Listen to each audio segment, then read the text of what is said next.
dalam isu rasuah Zaid Hamidi. Ia berpunca kepada soal balas antara peguam pendakwa raya. Kita tahu kes Zaid Hamidi memerlukan beban pembuktian di pihak pendakwa raya. Dari itu timbullah cerita syarikat UKSB ini yang mendapat kebenaran atau izin tanpa tender, hanya proposal untuk membuat visa luar negeri bagi tujuan menarik pelancong dari China, memudahkannya. Sebab kalau melalui kedutaan penat, lambat, tak cekap, jadi mereka buat di Beijing. Maka kabarnya berjuta lah ke wang yang masuk dan beribu juga orang yang mohon visa luar negeri ini di sana yang diuruskan. Persoalan yang selalu saya tanya, mereka bayar kepada Jabatan Imigresen Malaysia pembayaran permohonan itu melalui hasil kerajaan di Jabatan Imigresen. Jadi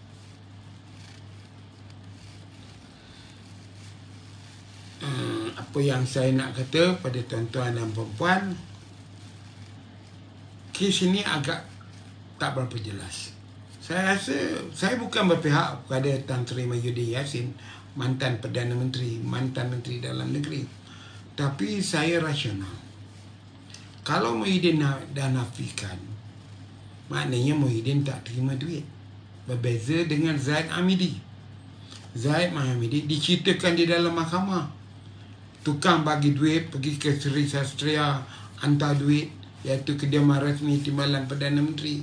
Pergi ke rumah tidak rasmi di Kantrai Haid, hantar duit tiap-tiap bulan.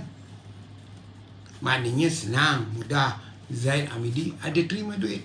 Masalah isu Muhyiddin Yassin ni hanya disebut dalam buku ledger ada terima duit.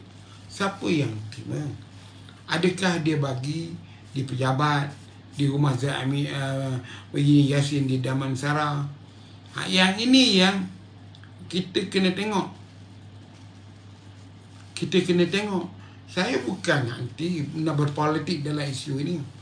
Sebagai orang yang ada juga knowledge, pengetahuan terhadap siasatan dan sebagainya. Isunya waktu di soal siasat, yang UKSB ini tidak menjadi didakwa, dia sebagai saksi. Jadi waktu siasatan dibuat oleh SPRM, dia fokus kepada kamu bagi duit dengan Zaid Hamidi di mana, berapa juta kamu dapat duit, itu saja. Dia tak sebut siapa kamu bagi. Kalaulah dia kata saya bagi pada Tan Sri Mahyudin, bagi kepada Anipah Aman, pada Rizal Marekan, bagi pada Khairi, masalahnya kes ini tak boleh dibuat serentak. Jadi kita kena faham dari segi undang-undang, pendakwaan dan sebagainya.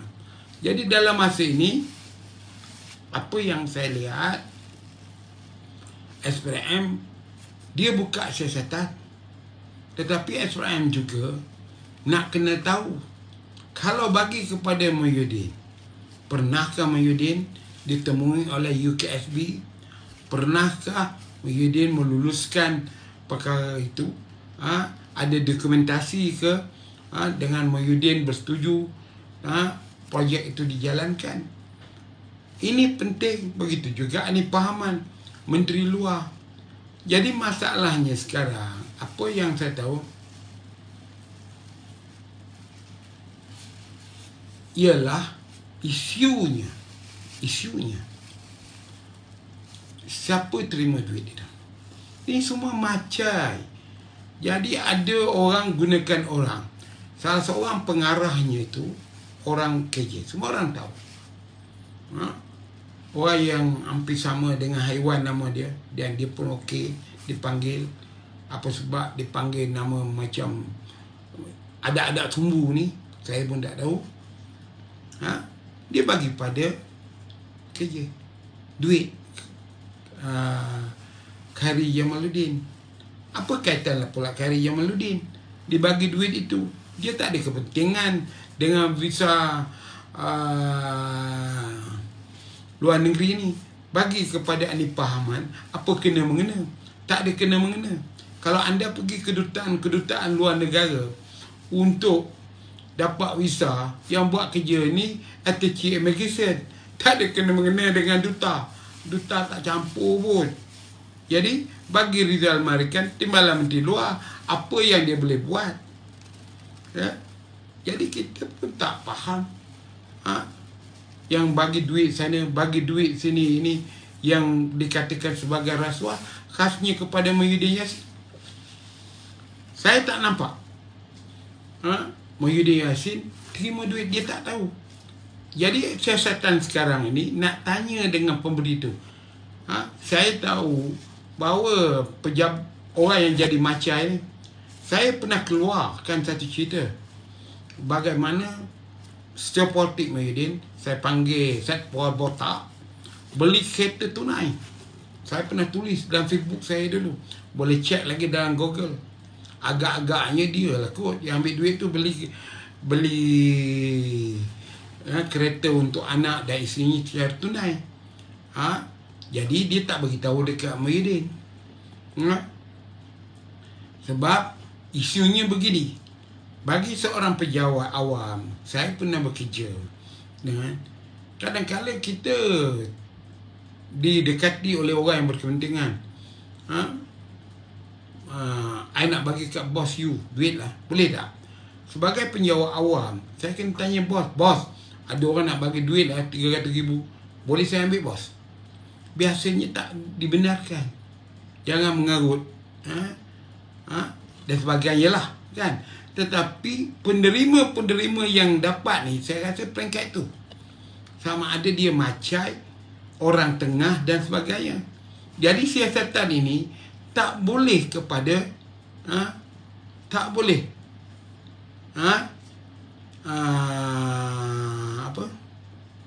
tak boleh terus diambil tindakan untuk didakwa kalau tak sampai ke tangan dia, tak sampai kepada diri dia.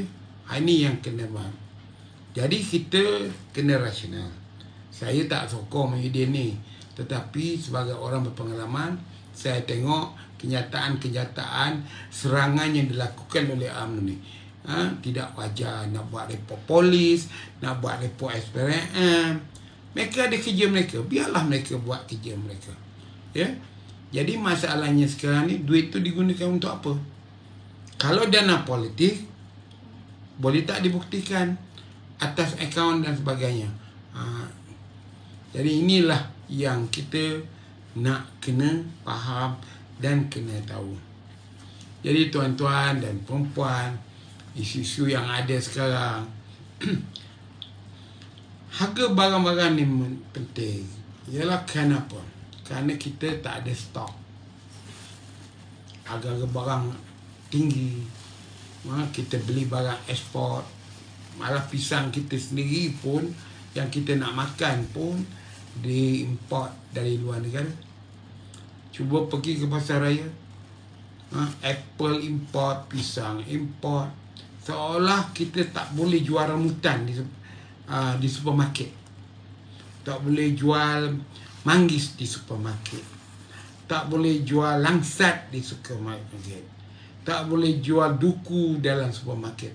Kenapa supermarket ini kita lihat memasarkan barang-barang import, apple, orange dan sebagainya? Wahal benda itu, buah-buahan yang ada dalam Malaysia. Kalau saya pergi supermarket, papaya pun import. Jangan itu. Jadi inilah. Jadi apa yang saya nak cakap, kita semua kena fikir diri kita sendiri. Saya pergi ke Surabaya.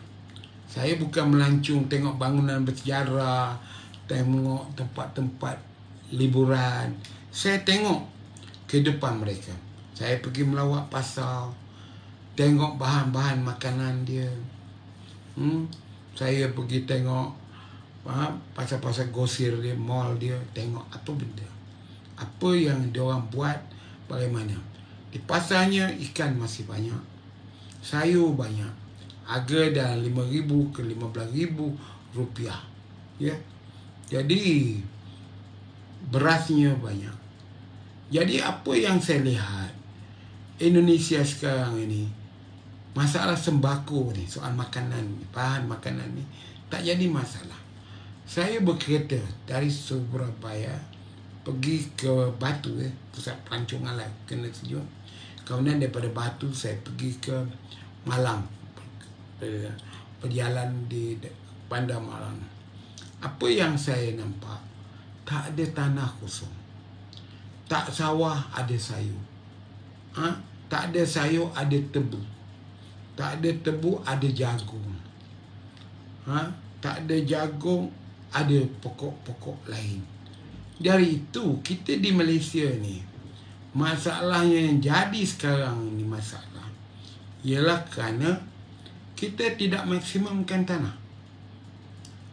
Kita patut dah ubah kanun tanah negara ataupun takrif cokai tanah. Cokai tanah ini bukan standard. Kalau tanah pertanian, pegawai-pegawai SO, pemungut hasil cokai tanah, kena pergi tengok tanah itu. Jika tanah itu bertaraf pertanian, tanah kosong, semak belukar, cokai dia 3 kali lipat daripada tanah yang dikerjakan tanam jagung, tanam kacang, tanam cili api, tanam kangkung apa ke bendanya. Jadi masalahnya sekarang, kita di Malaysia ni, problem terbesar kita ialah tanah tidak dikerjakan, tanah tidak dimaksimumkan. Saya tak tahu bagaimana Indonesia menggerakkan tanah-tanah mereka itu sehingga kan tak ada tanah yang dilihat seperti terbiar. Semuanya nampak ada tumbuhannya di atas itu. Jadi kita kena fikir sekarang, di mana kita nak salahkan sekarang. Kita masih bergantung. Jadi itu sebab saya selalu beritahu dengan kawan-kawan, punca kita yang jadi masalah sekarang ialah kita beli barang makanan luar negeri, import banyak sangat. Kemudian kita tak kawal barang makanan, termasuk ayam. Ayam zaman PS RM5.99 1 kg, sekarang naik RM12 dan mungkin RM15.